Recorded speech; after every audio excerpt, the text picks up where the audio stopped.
original archetype. She's my heroine, and then the very life as a trans person. So, it's a troubled relationship where I'm thinking like, oh my God, all these incredible people who put themselves out there and put themselves on the line, and like, what's her deal? But 20 years later, Noah Levy reached out.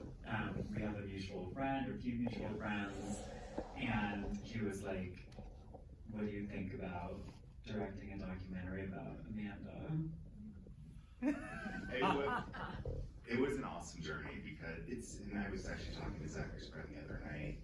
We had a similar story because when I was 20, my best friend, big sister, and I were watching a bootleg DVD of Amanda Lear music videos, and the DVD ends with that really uncomfortable German interview that she did, and we spent the whole night watching it over and over again, studying her. It was so fascinating.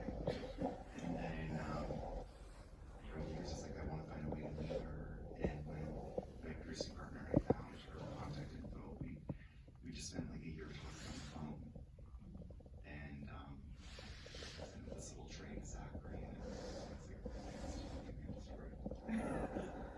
And did you always know you were going to also do the story of April Ashley alongside Amanda Lear's story? Well, how many cross people are in the audience? How honestly can I answer that question? To some extent, I mean, I felt, in the absence of Amanda's backstory, we really wanted to tell a more robust story about trans life for that first generation of medicalized transsexuals, and thankfully, they're still alive, some of them, and some that are not in the film, but Bambi, Dolly Randall, they kind of create a context to really understand where Amanda's coming from. And then April, I mean, there's such dynamic tension between them, and as a storyteller, I'm always looking for ways to ratchet that up, to really keep people engaged. And sometimes a singular story is, it can be really inspiring, but there's so much happening between them, and it's really an encapsulation of the trans experience in the 20th century for trans women. They were told when getting surgeries to create a plausible story of their life and to not tell anyone about their origins. So Amanda did that. She did the thing that she was told to do, and April was just incredibly honest and didn't want to bullshit people, which I also appreciate. But that same dynamic exists between Bambi and the Capucine that exists between, and before 10 years ago, that was still the standard. 10 years ago, trans people started to come out and say like, oh, I've been living, stealth is what, it's called in the vernacular, non-disclosing, or just people who don't talk about their trans history. And, I've been in this life for 20 years now, and that was, I know a lot of those girls. Yeah. We meet so many great women in the film. I wonder, in this journey, did anything come to a surprise to you? Oh my God, so many surprises. I mean, as a history enthusiast, it's so hard, it's so sparse, the source material for these stories. So many of the figures that we look to in the realm of trans history, I made a series called The Lady in the Dale for HBO. We had 1.5 minutes of Liz Carmichael, the subject, on film. We strung this 4-hour series together with a roll of film that had been taken of her and turning it into animation. But just as a counterpoint, this film, these women have been in the public eye for 60 years, since the 50s, and so it's a gold mine of material, and that's everybody's first question, what's the archival? And it's like, well, April and Amanda, it's pretty extensive. It's not, they're the most, potentially like the most represented people in trans life. Yeah. I have to say, there was this amazing moment where we'd seen images of Amanda leaving the courthouse. Yes. And then the iconic mini skirt where she's talking about her legs. And then 6 months after we shot the interview, Zachary found. We're licensing. Yes, when the images were being licensed, They sent us the whole contact sheet. Zachary got the entire contact sheet, and it turns out There's April. April Ashley was there. And it was just like this little gift from the heavens just falls down, and it's the form of April Ashley being in the background, and her history then removed from that story until it was found. Yeah.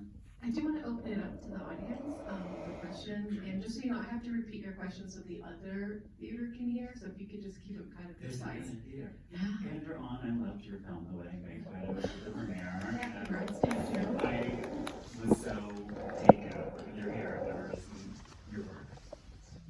Your Q&A. Well, no, I mean, it's yours too. Can I ask Now. a quick question? Can I ask a question? Yeah. The film is so compelling, and that interview that you do with Amanda is gripping. And I'm so curious to know, kind of, what did she change after cameras turned off? Like, Yeah. I noticed that, there was kind of maybe it was multiple days, what were the kind of conversations between, I'd love to know more about just that experience of going to her, her home and filming. The question is, what was the experience like interviewing Amanda, the interview that we see at the end of the film? Wow. It was mind bending, you could say. I was fully expecting her to be like, get out of my house, you whore.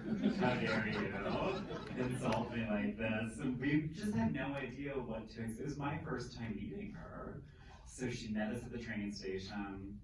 It was just Noah and I at that point. We had a local crew. And the first day we just walked around Saint-Remy, which is where she lives, the town. And everybody who saw her stopped what they were doing. Like an entire restaurant of people, everybody stopped to just watch her. She's like the Cher of France. She's like she's a national treasure. She was different off camera. She was extremely maternal and loving. And I was shocked. I actually know that she's a Gemini, a Scorpio rising, and a Cancer moon. So it's like the Gemini piece is like duplicity, doubling, two selves. I have a ton of Gemini. It's not, I'm not saying it in a derogatory way. The Scorpio is like kind of deep, unforgiving. Things are just, yeah. And then the Cancer moon, I was like, oh, internally she's like a mother. And she probably doesn't have an outlet for that. And I think what we both perceived, Noah and I were just talking about this last night, was that there was an element of guilt for her, where she wanted to come clean, but the camera was rolling, and she was like, she made a commitment a long time ago to her story, and you can tell that she was thinking like, wait, is this the moment when I'm gonna be honest with this woman? When the camera stopped rolling, she just was incredibly nurturing and loving and kind, gave us ice cream. She did.